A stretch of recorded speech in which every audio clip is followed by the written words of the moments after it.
This is MacArthur. I'm back. Nandito tayo ngayon sa Supreme Bikes and excited ako today kasi ngayon may sponsoran tayo ng bike. Okay? So, mamaya malalaman natin kung anong bike yun. Alright. Punta na tayo doon. Let's go! Okay, ito na. Pupunta na tayo doon. Excited ako kasi ito rin talaga yung brand ng bike na gusto ko. Itong bike na to is a road bike. Syempre karamihan ng mga epic rides na ginagawa natin is long distance sa kalsada, kaya road bike. So nag-reach out ako dito sa brand na to. Gagamitin ko siya sa Philippine Loop. So yan yung niluluto natin ngayon. And nag-propose ako dito sa brand na to kasi yun yung bike na gusto ko rin talagang gamitin sa Philippine Loop. Yung bike geometry is endurance and merong a few features na gusto ko sa kanya, kaya yun talaga yung gusto kong gamitin kasi magiging upgrade siya dun sa current na ginagamit ko. Mamaya mapakita ko sa inyo kung ano yung mga upgrade na yun. Yung makukuha kong bike, hindi yun yung unang choice ko kasi yung choice ko wala na dun sa size ko, kaya ayun, pumili na lang ako ng iba. Nag-suggest sila, doon ako pumili sa high-end. Kaya lang ayoko ng high-end kasi babaragin ko lang. Kaya doon na lang ako namili sa mga mid-end na variants. Hindi ko rin talaga prefer yung sobrang high-end kasi una, if I were to buy the bike, hindi ko din naman siya ma-afford. So, yung bike na gusto ko, yung ma-afford ko lang din. Kaya, ayun. Ano ba yung criteria ko para pumili ng bike? So, nung nagsa-start pa lang ako, wala naman akong basta meron lang akong masakyan. Actually, yung pinaka-first ko na bike, nag-start ako mag-bike nung pandemic, is pinahiram lang ako ng mountain bike nung friend ko na si Joseph. So, ano yun? Cannondale Trail 6. So, pupunta na kasi siya ng China and walang gumagamit nung bike na yon, kaya pinaiwan niya na lang sa akin. Hindi ko nga siya ginamit agad eh. Nagamit ko lang siya nung may nagyaya sa akin na mag-bike. Siyempre, nung newbie ako, parang ang importante lang sa akin may masakyan, makarating ako dun sa mga kailangan kong mapuntahan na long ride, ganyan. Tapos yun, eventually, nung nag-start na ako mag-ODAX, dun na ako nagkaroon ng interest talaga sa road bike. Kasi yung road bike talaga medyo mas efficient siya pagka long distance kasi maximize yung position, wala masyadong watts na nasasayang both sa rolling resistance at saka sa aerodynamics. So I can reach my destinations faster pag naka-road bike. Pero yun nga, yung ano ba yung criteria na pinipili ko? I mean, medyo nakakatawa pero yung criteria ko is color. Gusto ko lang ng orange na bike. So, nung una, actually, nagbebenta kami ng Orbea na bike. Yung Orbea Orca, meron silang orange. Kaya lang, walang size ko. Tapos, nung bumisita ako dun sa Light and Up before, nakita ko yung BMC Road Machine na kulay orange. So, sabi ko, ito na yon. Ito na yung bike ko. So, kaya yun yung binili ko. Wala pa ako masyado nung alam sa geometry. I mean, meron akong idea na may race bike, yung race bike stiff, yung endurance bike mas compliant, so mas komportable. Nagkataon na yung road machine, komportable, tapos orange siya. Kaya yun yung kinuha ko. And yun yung ginagamit ko ng madalas sa mga epic long ride. So ngayon, eto, nung pumili ako ng color, yung color na gusto ko, nabili na. So wala na yung size ko. So, pumili ako ng ibang color. And I think okay din naman tong isang color na napili ko. So, mas yun. Nakakatawa, pero mas yun yung isa sa mga importanteng criteria sa akin ng pagpili ng bike. Siyempre, di ba? Kasi siyempre, kung bibili ka ng bike, gusto mo yung pag nakikita mo, na i-inspire ka, na mo-motivate. Okay, dito na tayo. Yan, tingnan natin kung ano yung bike. Andiyan si Delton? Sige. Baba na ako.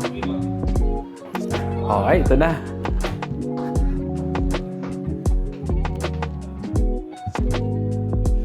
Ito na. Delton. Ito na ba yun? Yun oh. Ganda. Yan. So ito siya guys. BMC Road Machine in maroon color. Ito na yung bago kong bubugbugin. Bali, yung mismong kopya is for you. Okay.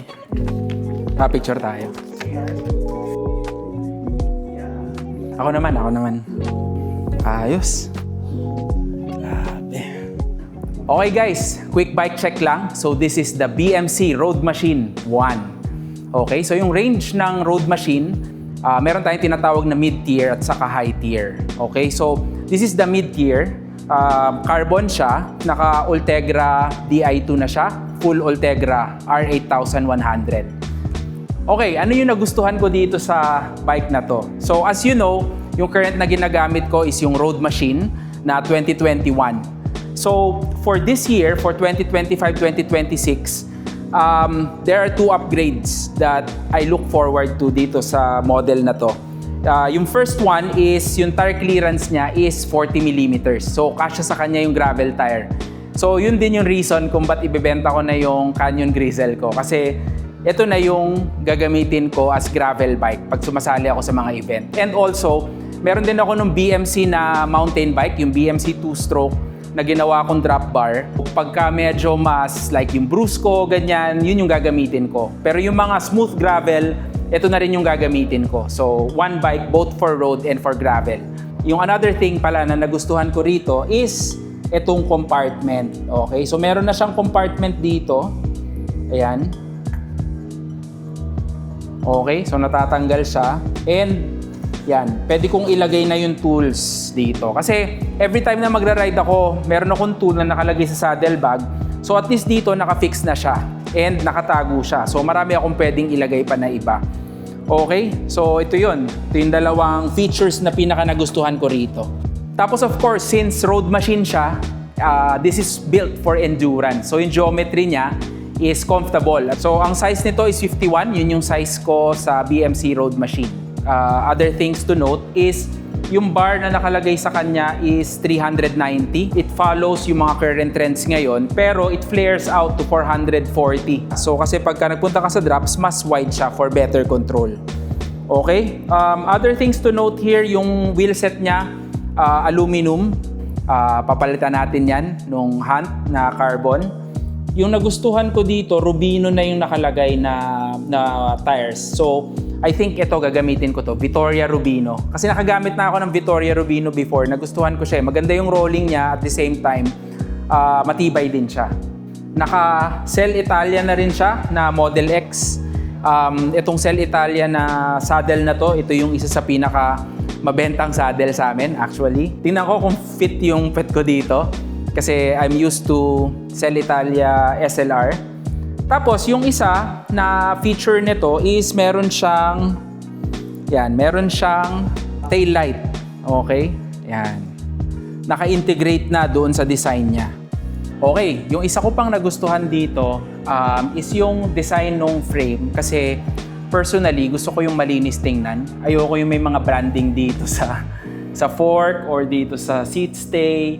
So ito, ang branding niya yung nandito lang, tapos medyo subtle siya, no? Hindi siya masyadong loud. Yan. So ito lang yung branding niya, tapos itong nandito sa head tube. Tapos yan, syempre, UCI certified. Ayan. Okay? So ayun lang. Gusto kong pasalamatan yung JB Sports and yung mga katrabaho ko dito, si Delton, yan, si Martin, product manager ng BMC. Of course, si Sir Adrian na naglakad nitong deal na to, and si Sir Jericho, yung owner ng JB Sports. Thank you po. And dito na nagtatapos yung ating vlog. Ito na yung simula ng bago nating biyahe kasama ang 2026 Road Machine 1. This is MacArthur. I shall return. Okay, kukunin natin dito yung ito na yung XT na Di2. Wow! Grabe to, laki oh.